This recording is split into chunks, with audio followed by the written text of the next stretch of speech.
পর্দার আড়ালে থাকা মা বোনেরা, আসসালামু আলাইকুম। হিন্দু ভাইদের আদাব। আমি এই মাটির সন্তান, এখানে আমার ভাষণ দেওয়ার কিছু নাই। আমি আপনাদের ভাই, আপনাদের সন্তান। দীর্ঘদিন রাজনীতি করছি, আপনাদের পাশে আছি, মৃত্যুর আগ দিন পর্যন্ত আপনাদের পাশে থাকতে চাই।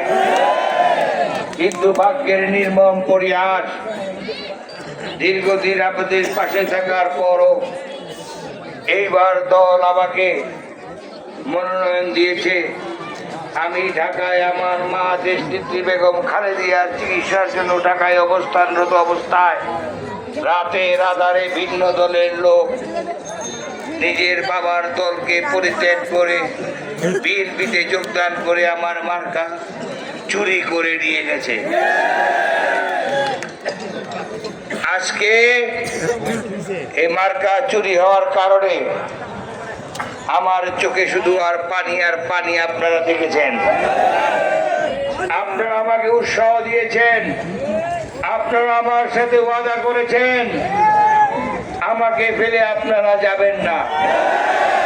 আমি আপনাদের কাছে কৃতজ্ঞ, আপনারা কেউ আমাকে ফেলে যান নাই। আপনারা আপনার পদের কোনো তোয়াক্কা করেন নাই। আমি ঘৃণা জানাই একটা এমপি হওয়ার জন্য দুইটা উপজেলায় যারা দীর্ঘ 25, 30, 40 বছর ধরে রাজনীতি করে পদ পদবি নিয়ে আছেন, 59 জন নেতা কর্মীকে বহিষ্কার করা হয়েছে। যাদের বহিষ্কার করা হয়েছে, বিগত আন্দোলন সংগ্রামে এক একজনের নামে 40, 50, 60, 70, 94টা পর্যন্ত মামলা আছে। তারা একবারও ভেবে দেখেন এই দলটার জন্য তাদের অবদান কতটুকু। 1.5 দিন আগে দলে যোগদান করে এই সব ত্যাগী নেতাদের যে বহিষ্কার করেছে, সে কাগজ পড়ে পড়ে হাসি, আবার বলে আরো বহিষ্কার আসছি, আরো বহিষ্কার। এই বহিষ্কার 12 তারিখে আপনাদের ভোটের মাধ্যমে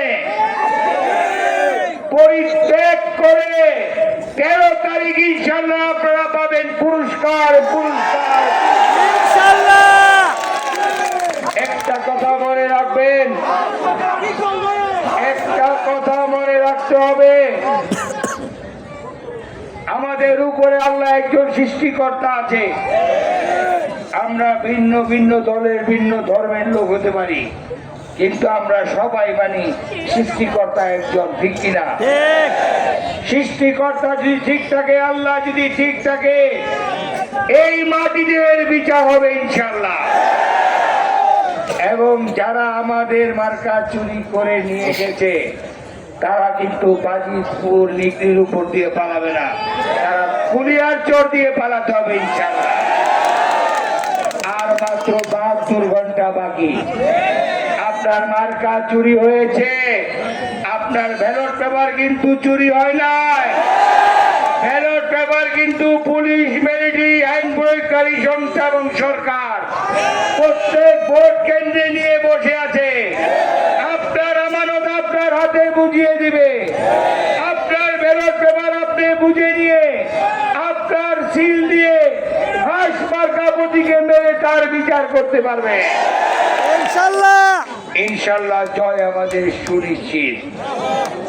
আপনারা যারা পদ পদবি উপেক্ষা করে আমাকে এখন পর্যন্ত আমার সাথে সাহস জুগিয়েছেন, আপনারা আপনাদের বহিষ্কার করার পরও আপনারা যারা খুশি মনে মিষ্টি বিলিয়েছেন, আমি আমার পরিবারের তরফ থেকে সারা জীবনের জন্য আমার মৃত্যুর আগ পর্যন্ত আমি আপনাদের কাছে কৃতজ্ঞ থাকবো।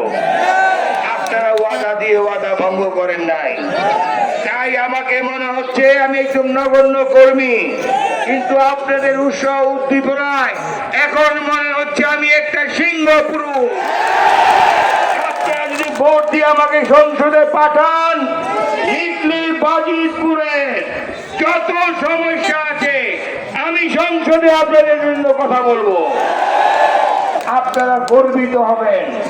বাংলাদেশে বলতে পারবেন যে আমরা আন্দোলন সংগ্রাম করে এমন একজন ভাইকে সংসদে পাঠিয়েছি যে নাকি প্রত্যেক দিন আমাদের সমস্যার কথা সংসদে বলে, যে নাকি প্রত্যেকদিন সংসদের মাইক করে আমাদের সমস্যার কথা বলেন।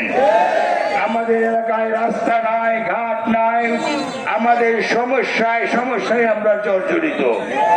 বিগত দিনে আমাদের কথা বলার লোক নাই। বিগত 17 বছর আমাদের সংসদের মাইকে কোনো আওয়াজ হয় নাই।